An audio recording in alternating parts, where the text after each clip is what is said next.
Hello दोस्तों, मैं आज जो एक सीरीज़ में differential equation first order first degree का मेथड वीडियो जो है सीरीज़ में डाल रहे हैं, उसमें हम जो होमोजीनियस बताए थे तो रेड्यूसिबल इनटू होमोजीनियस या रेड्यूसिबल इनटू वेरिएबल सेपरेबल में वाला जो है क्वेश्चन टाइप जो क्वेश्चन है उसको बाद में डिस्कस करेंगे। ऐसे हम linear equation of first order first degree की चर्चा कर रहे हैं। पहले हम बता रहे हैं कि linear differential equation of first order first degree, linear differential, वैसे तो सब यही पढ़ते हैं, यानी linear differential equation of first order of first order, है ना। अब इसके फॉर्मेट को समझें। वैसे तो जितने अभी हम डिस्कस कर रहे हैं सब फर्स्ट ऑर्डर फर्स्ट डिग्री ही है, लीनियर ही है। An equation like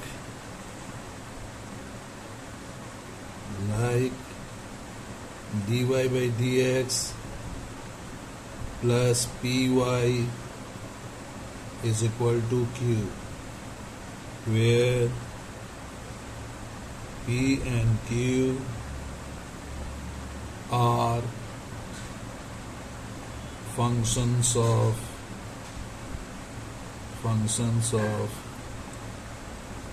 x only or constant। ठीक है, is called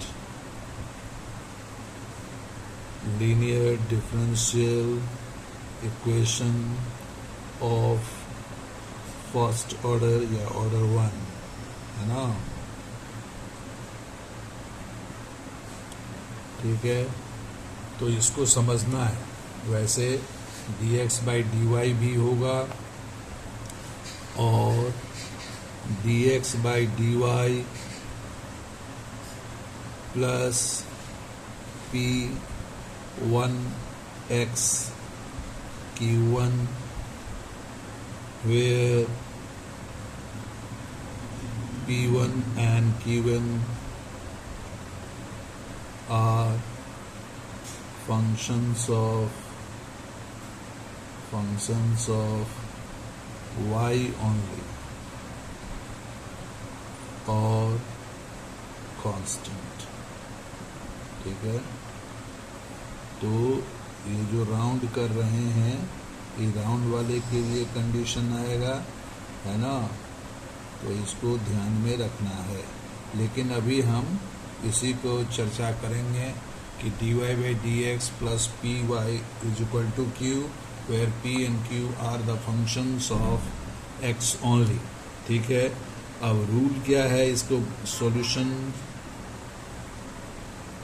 सॉल्यूशंस रूल क्या है पहले ये देखें।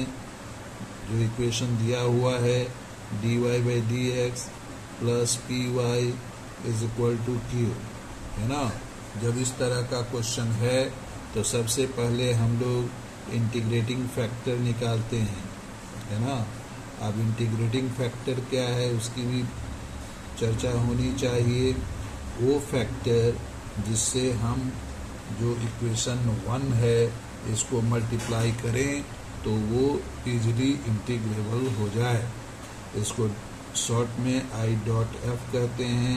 ये e raise to the power with sign ले लीजिएगा। p जो है y का कोएफिशिएंट जो है विथ साइन लेना है, यानी ये भी जो है ये फंक्शन ऑफ x होगा से। ठीक है, उसके बाद हम लोग सेकेंड स्टेप में करते हैं। फर्स्ट स्टेप ये हुआ, ठीक है। सेकेंड स्टेप हो जाएगा कि हम मल्टीप्लाई करेंगे, मल्टीप्लाइंग 1 बाय इंटीग्रेटिंग फैक्टर। सो यहाँ पर हम इंटीग्रेटिंग फैक्टर से मल्टीप्लाई करने जा रहे हैं दोनों side, dy by D X plus integrating factor into P into Y is equal to integrating factor into Q. ठीक, अब थोड़ा हम ट्रांसफॉर्मेशन की बात करें। ये जो है, ये जो dx राउंड कर रहे हैं इससे मल्टीप्लाई करें integrating factor into D Y plus integrating factor into P into Y into D X is equal to integrating factor into Q into D X. ठीक है, अब ये जो लेफ्ट साइड है ये शॉर्ट में भी हम लिख सकते हैं, लेकिन अभी नहीं, अभी हम लोग पूरे डिटेल्स में लिखेंगे। ठीक है ना, पूरे डिटेल्स में लिखेंगे। जब हम लोग हायर ये में जाएंगे तब जाके हम लोग इंटीग्रेटिंग फैक्टर इनटू डिपेंडेंट जो वेरिएबल है y, उसका प्रोडक्ट का डिफरेंशियल कोएफिशिएंट इसके बराबर होता है। और ये हो गया आपका integrating factor into Q into D X. ठीक है, अब ये वेरिएबल सेपरेबल टाइप में आ गया और अप्लाइंग इंटीग्रेशन है ना, जब वेरिएबल सेपरेशन में आ जाता है तो इंटीग्रेशन अप्लाई कर देते हैं। ये हो गया differentiation of integrating factor into y, और ये हुआ integration of integrating factor into q into dx, और ये वाला जो हो गया, चूँकि ये integrating factor into y is equal to integration of integrating factor into q into dx, अब प्लस कांस्टेंट ऑफ इंटीग्रेशन हम लोग जोड़ देते हैं। तो ये प्रोसेस हुआ, कैसे स्टेप बाय स्टेप हम लोग डील करते हैं। ठीक है, जैसे एक क्वेश्चन बना के हम दिखाते हैं कि solve dy by D X plus y is equal to x। ठीक है, यहाँ पर देख रहे हैं कि ये इस तरह के फॉर्मेट में है, dy by D X plus 1 into Y is equal to X. So इसको यदि हम कंपेयर करें इससे, p इंटू क्यू इससे कंपेयर करें तो p 1 आ गया, q is equal to x आ गया।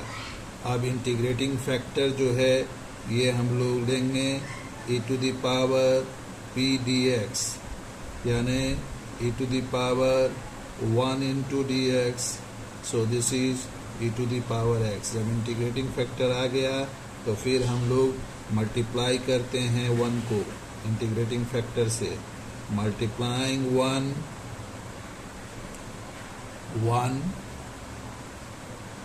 by integrating factor 1 by integrating factor, है ना। तो e to the power x dy by D X plus e to the power x into Y e to the power x into x.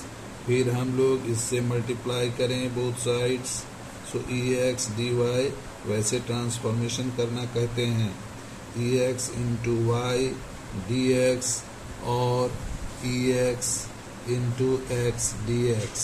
ठीक है, अब देखिए इसको, ये जो अंडरलाइन कर रहे हैं ये किसका डिफरेंशिएशन होगा, integrating factor into dependent variable. जैसे ex डिफरेंशिएशन करें, y का dy हो गया प्लस y को कांस्टेंट माने, ex का डिफरेंशिएशन ex dx हो गया, और ये हो गया ex इंटू एक्स dx। ठीक है, और हम इंटीग्रेट कर लेते हैं तो ये मेरा आ गया ex इंटू वाई, और इसका इंटीग्रेशन अगर हो सके तो याद रखना चाहिए हमेशा, क्योंकि बाय पार्ट्स लगा के ही बनाते हैं। अब ये सब जो है बीएससी में स्टैंडर्ड टाइप में माना जाएगा, बाय पार्ट्स लगा के आप कर सकते हैं, ठीक है। बाय पार्ट्स जा सकते हैं इसको बनाने के लिए, ठीक है। अब यहाँ पे हम लिख दे रहे हैं EX x-1 प्लस C, यही मेरा सॉल्यूशन हुआ। आशा है आप लोगों को अच्छा लगा होगा, और यदि आपको अच्छा लगता है तो हमारे चैनल को सब्सक्राइब करें, लाइक करें और कमेंट करें, अच्छे अच्छे कमेंट करें, जिससे कि हमको उत्साहित हम होंगे और अच्छे अच्छे क्वेश्चंस बना के हम वीडियो अपलोड करेंगे और आप लोग इसका फ़ायदा उठाएंगे। और अगर आपको ऑनलाइन या ऑफलाइन क्लास करनी हो तो हमारे चैनल से जुड़ के, यूट्यूब चैनल से जुड़ के क्लास ले सकते हैं। वैसे हम ऑफलाइन क्लास भी चलाते हैं। मेरे कोचिंग का नाम पॉलीगॉन मैथ्स बीजा पॉलीगॉन मैथ्स है, जो पहले बोरिंग रोड में था, अब हम शिफ्ट कर गए हैं लोयला के अपोजिट PM मॉल के पास है ना, विद्या कॉम्प्लेक्स में है। आप वहां आके अच्छे से पढ़ाई कर सकते हैं, JEM IIT और UPSC की तैयारी भी कर सकते हैं। धन्यवाद।